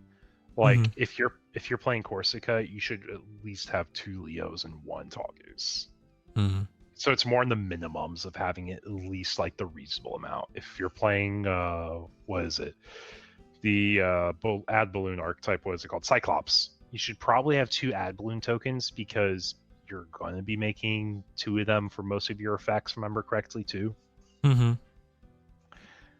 It's like that's like the consideration for it. If you're playing white base, you probably just play 1 of each token. Maybe there's a world you can get 2 of the 1/1 and 2/2 tokens, but as long as you had at least 1 to show that you brought the required materials for a deck, it'd be fine. I personally bring a little extra in my little token deck anyways, just in case it matters, or just in case a friend does a last minute pivot to a different deck and they don't have the tokens. I try to be that homie to help them out. I know when I was in Florida, my friends forgot to bring justice tokens. Oh no! So I had to pull those out of my little token deck, but that's why I also bring them too, you know. But is it silly? A little bit, but I also get it too. But now your random, like, was it whatever Corsica costs like $5 is not just a $5 Corsica. It's a $5 Corsica with a $1-2 Togus with like an extra $8 of Leo tokens. And that does crack me up a little bit. All right. Where is this turn going? All right, armor array. Gonna rest the blocker. He's in the Gundam. Oh, just in Gundam. That's going to clear the Lifrith. But the token, but yeah. Just trying to make sure we don't die here. The Lifrith statted token. But I don't know if we close combat to... Oh, we bird mode. Yeah. And now we just hope there's a base, I think. But if there isn't, if it's like last shield base, then you just pivot and attack into RX-78.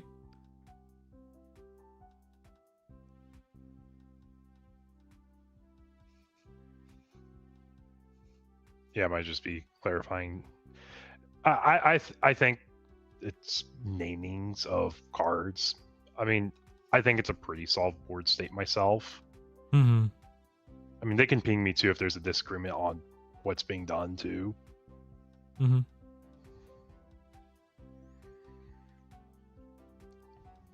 right, so they're going to attack into... Get the show resolve. RX-78. And then it's a swing for game. Yeah, there's Fissum. Okay. Yeah, Okay. Yeah. I think it was just confusion, or they're maybe just talking. You know, it happens. It's one of those things we can't capture on our side. Yeah. There is a world where like I can undeafen myself to hear like at a low volume, but I'm not a person that can listen and talk at the same time. I'm very bad like in like official productions when you have the person like the guy in your ear, like that is so hard for me to get over. Yeah. But it looks like all tables finished besides table 7. Okay. I think everyone else is just playing pickup games right now while they're waiting for the timer. Yeah, I say we've paced pretty well for the round. It's a white-red versus blue-red matchup, so it makes sense why it's taking a little longer, but we are down to last shield. Oh, homie's got a widescreen, though. That's kind of cool. Oh, and the long curve ones? Yeah. Well, I just more mean their setup. Like, they're capturing so much. Like, it's like a wide-angle shot for the camera.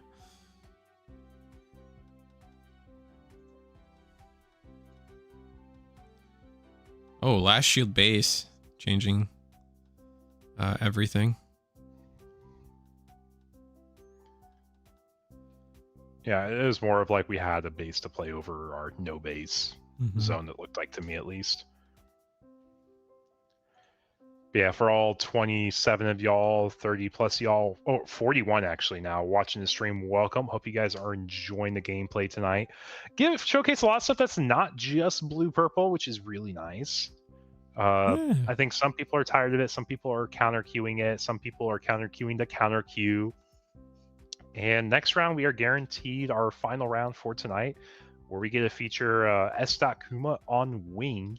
I know he's been playing it for a long time. He's tried lots of variants of it, and he's going against the O Unicorn blocker deck. Ooh, we did see a little bit of that earlier, and I do appreciate that. Like, when they queue up wing, like they're always trying something new. I feel like 2 weeks ago they were trying Ultron Gundam.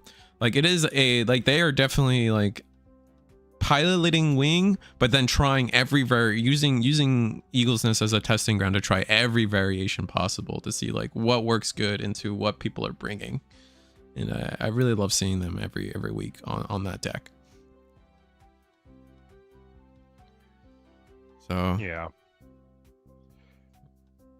not having a way to clear shield. Ooh, close combat gets rid of.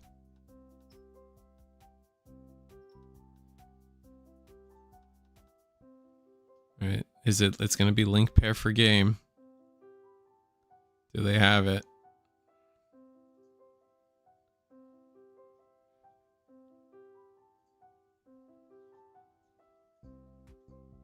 I've never beat that guy. He's a master at wing. Yeah, it's pretty sick. Yeah, I think it's one of the fun things we've had here at the Eagle's Nest. Like, we've had eras where it's like, okay, we acknowledge Taidana is probably the best like a blue-white player. So if you're playing blue-white wing or blue-white mirrors, he's probably the guy you would leverage on winning the matchup. And if you see S. You're like, yeah, he's probably the wing player to expect to do well in this tournament series. Oh, clears the board. That's what we call value. That's rough. Is it not a unit? Oh, it's not a unit off the top deck. Oh, we're gonna lose. Oh, that's gonna clear the base. We're bringing it close. Watch it be a link they have off this next top deck. Here comes another Cubely. That's funny that they got Hamon and Cubely in that order. Not a link. Oh, it was close though. It was close. Dang. Oh, yeah, they top decked the Athron. That's rough. I'm trying to think. G-Bao now, he was probably one of the other strong wing players, but I think he's pivoted to a few other decks lately. Cody's a really strong player too, but he's kind of pivoted to new decks in this set. He was doing blue-red for a while. I don't know if he's actually on blue-red still, but I'm just trying to think. I think Cody plays everything, but he's just always on anything and everything. That's always like one of the fun highlights of the season finals too. when we're doing the season finals for each game, I always like talking about what did the players play to get their invite. Mm-hmm. Like, what was the main deck they played? Were they just smashing aggro every week? Mm-hmm. Or were they trying out new stuff every time? Right, as our players, we got our finals. It's going to be table 1. It's going to be the Unicorn O deck that we saw versus Wing, featuring the new Hell Scythe. As we were talking about, it's going to be the new Hell Scythe, the level 8 that allows you to on deploy let one of your units attack an active unit. But I will be right back. I'm gonna grab a drink, use the restroom, and we'll go into the finals shortly.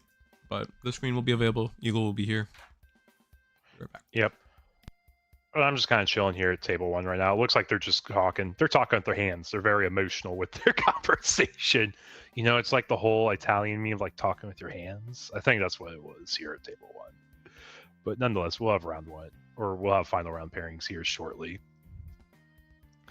But yeah, I'm excited to see. It's been a pretty fun night. Like, we're not just mashing blue-purple every single round. In fact, it looks like there's only 2 people playing blue-purple tonight from a really quick glance. And then there's 8 of y'all that broke my deck filter tonight, so I need to figure out what was not classified under other decks. But that's probably like the blue-red command ping stuff, which I have to make a really weird filter for. It's probably going to be something like a bazillion commands, like if you play 2 close combat, 2 battle of aces, 2 all range attacks, 2 improved techniques, then you're called like red command Slav, you know. Yeah, that's true. Hands are the only way you really express yourself on webcam. Yeah. And like they fist bumped it out at the end too, so like, you know, it's not like any real big beef. But let me go ahead and get round 4 pairings up for our folks, because it's been my 2 minutes I typically like to wait for. There we go. Round 4, final round, is up on Limitless. So the question for tonight, what's going to take it? Is it going to be the Unicorn O blockers deck, or is it going to be Wing? Tale is old as time, right?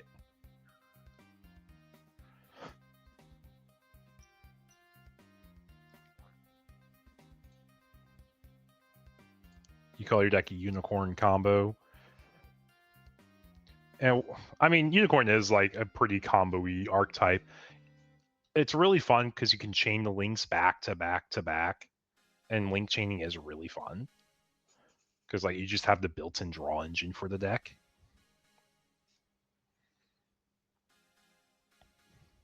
Yeah, so tonight we're gonna have 1 person XO. 1, 2, 3, 4, 5, potentially 6 people at X1, which means there's going to be 2 X2s that make it into prizing. And that's something I always think is a fun thing to gauge here, because I try to make it so if you have the same record, you get the same prizing.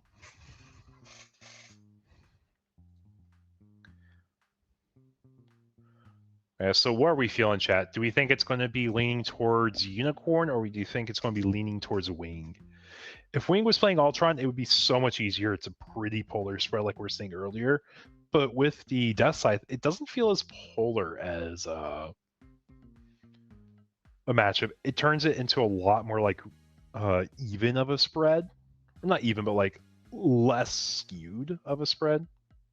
Oh, they both rolled 3s. That's actually kind of funny. He rolled a 3 again, and then a 10. There you go. I'm back.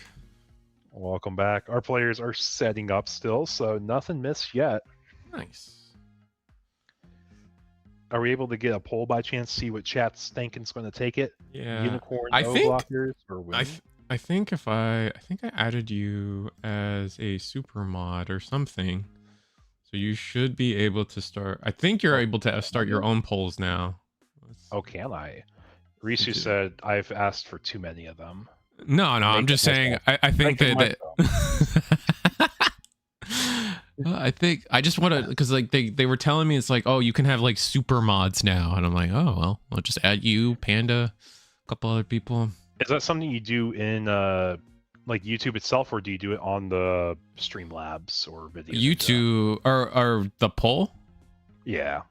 You should be able to do it on YouTube. Let me see. Because I'm not seeing an option for it directly. Like I get a little plus. Maybe it's not. Maybe you can't do it as a mod. Maybe that's not true.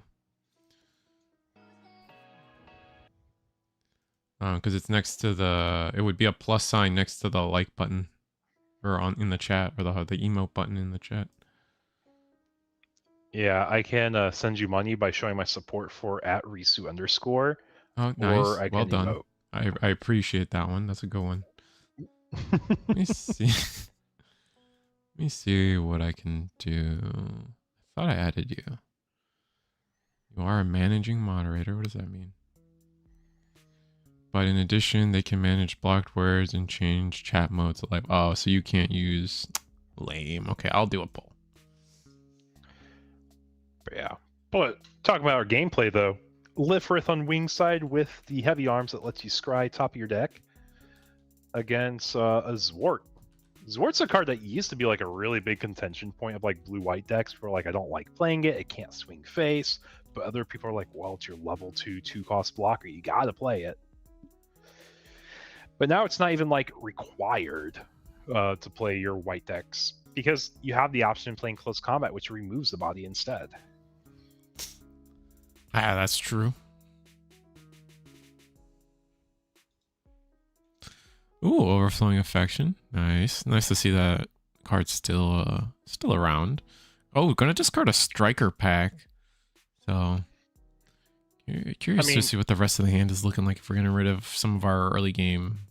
You identify it's blue-white, so you have to rely on your top-end pieces, not your low-end pieces. Not to mention he already has the Lifrith. That's true. He has that spot filled up on curve. Right. And you gotta discard them if you don't want to use one and then hit one in shield. So there's always so the raw Lifrith is better. Yeah.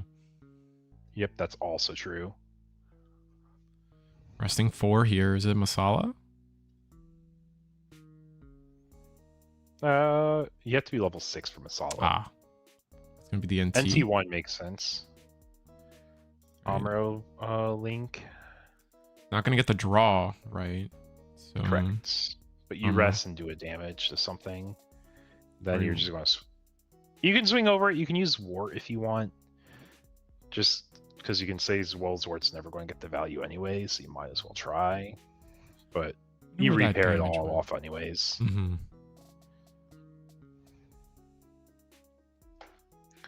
Imagine how crazy Gundam would be if you got 2 resources a turn, like one piece.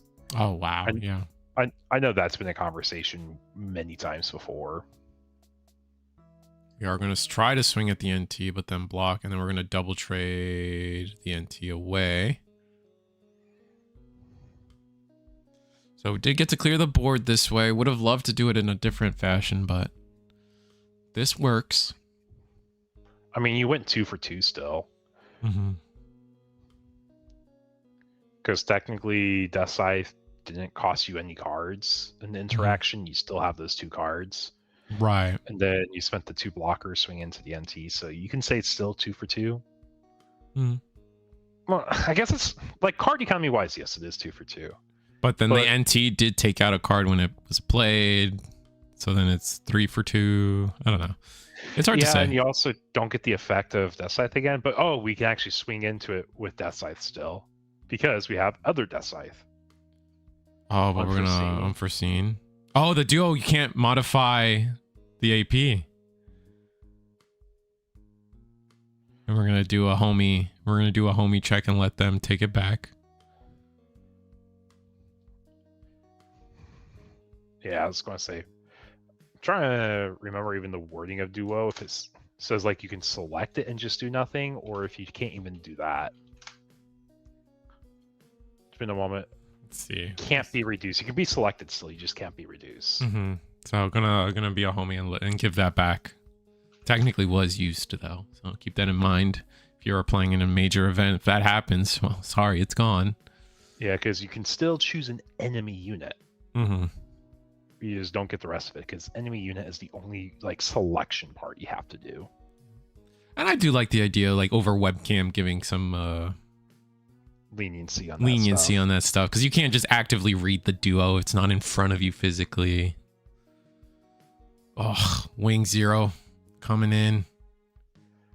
Yeah, Masala is a level 6 though. It does not get affected by the wing. Mm-hmm. And it looks like we are doing swing, gets blocked. We'll take this trade. That's fine, he says. Yep. This Death Scythe has received enough value. But now it's like the hell should just go in, clear the base. Yeah. Actually, does it have enough attack? What's its stat line? Is it 5/5? I think it's 5/5. Yeah. It's at least 5/5. Okay. 6/5. 6/5 actually. Yeah.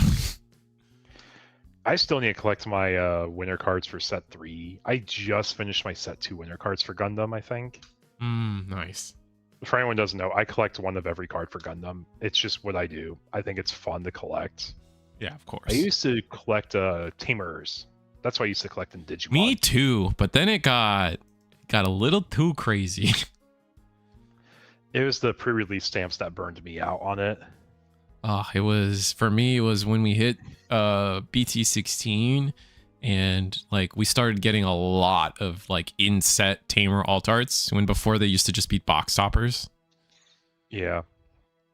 That's one thing like we kind of lack in Digi right now. It's like we just don't have people that collect things for fun. Yeah. Like it's only a player's market with like some collectors in the background. It's not as insane as it used to be. Mm-hmm. Like you don't have anyone collecting the trophy cards like you do in other games. Mm-hmm. That's one thing I even don't do in Gundam. It's just out of my price range reasonably to collect trophy cards. All right. Just gonna try to establish some board on the gonna bottom deck the card we see off of the heavy arms. Now we gotta ask ourselves, are we gonna attack with the Wing Zero? I imagine you gotta start going for game as best you can. I mean, I don't think you're being uber punished regardless what you're doing here. Oh no. Link. Let's go into Lifrith. And then we're going to piss Million the damage away? So technically you declare if you're breaching first or using Peace Million first. Oh, I see. Triggered at the same time. It doesn't matter for this interaction, but if there's an interaction where there's a red kill command in mind, like a Battle of Aces or something, yeah, you wouldn't be able to Peace Million anymore because you no longer have the target on board to recover. Yeah, but like the -3, it's annoying, but it doesn't affect the board state. You have Pie Maneuver in the shield. Yeah, now with both gone, with the board cleaned up, it's just Wing Zero swing. Something tells me this is a unicorn hand of all times of unicorn hand. Yeah, we just haven't been.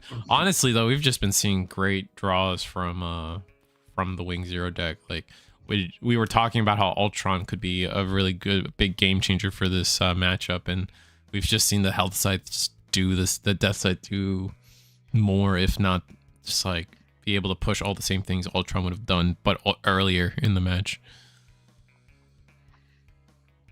So what's your ideal combination here? Like getting a Jupiter linker down, drawing card with a Pap. So what's 3 in this deck? RX with Amuro, okay. Tap the last guy that's not rested yet. One more. And here's the Open Azure. So this is an 8/7/0 right now. Go over the heavy arms. Take 3. Oh, can go over Wing Gundam 0. Wow. It's pretty big. And now we're not scared of the high maneuver part, but we are worried about our card economy here. Card economy is not looking great on our side. Not to mention this Wing Gundam Zero can go for RX, breach a life away still, Mm-hmm. and we have a chance of linking against them. Yeah, and we would live, we would survive and be able to like pseudo repair. Yeah, you're not even dying as the wing player. You're not in a lethal clapback scenario. Like, you can just take your time, tempo it out, control the board. Oh, giving them an Amuro, that's huge. Are we gonna breach or are we gonna go for? Oh, we're just going face. Do we have the link pair? We might have the link pair, and we just didn't want to play into. Yeah. And there's a duo link for game chat. Wing takes our Wow. webcam locals tonight. I feel like every time I'm here, it's Wing taking it. That's crazy. Oh, brother. But yeah, for all 40 of you watching the finals tonight, thank you so much for joining us. I hope you guys enjoyed the gameplay. It's definitely a breath of fresh air compared to what we were watching like right after Vegas and during Vegas, right? Yeah, like we definitely got to see a lot of different decks. I mean, not a single. I don't think we watched a single Blurple game tonight. So. No, we actually didn't. Hey, chat, we avoided Blurple. So I think that's pretty good. As much as that deck is, it's fun because it's new. It was coming out of Vegas when it was 11 of the top 16. It kind of put a lot of people in a worried state. But I think Gundam is slowly now that everyone's realized. I think Gundam's going back to like what it looked like set one, where kind of anything can still win.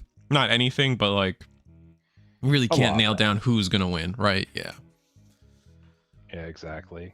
But as always, chat, it's an awesome time to be around. We're teasing at the idea of getting another what's the MSA, an MSA tournament in the future.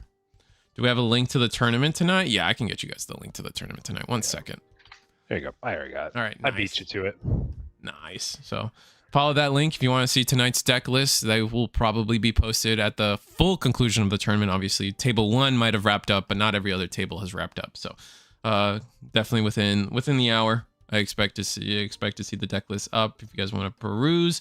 But this show is every Wednesday at 8 p.m. Eastern, regardless of a stream or not. We've been bouncing between my channel and Eagle's channel, both channels on the screen right now at Risu_ and at ATX Eagle X Gaming. So someone's streaming it most of the time. If not, we'll let you know. The best thing to do, as always, will be to just join the Discord and the announcements channel. We do post which link is the stream link, and or that's how you find out how you sign up. Towards the weekend is when we'll post the tournament signups, the tournament links for everybody. So definitely come out and check out if you guys are interested in playing. Regardless, this is that's our show. I mean, stay tuned. Again, join the Discord if you want to see anything about the potential MSA tournament, which is the online or browser client. Yeah. Mm-hmm. So we'll have a tournament for that. I think you even mentioned like the first one we had was 100 and something players. So a lot of excitement for an MSA tournament out there. Yep, and I will say our second one, I think we got everything ironed out. My staff feels good about running an event with it. It's just making sure date lines up. We got the time for it, and we can get the word out. All right. So that being said, good night, chat. Just tune in probably Sunday for Digimon if you guys are interested in that. That's also what we run here at Eagle's Nest. I will try to stream it, and then there's also a Digimon tournament on Monday, but I don't stream that one. We're still trying to work out something for that one. But like, share, subscribe. See you guys next time. Yep, take care.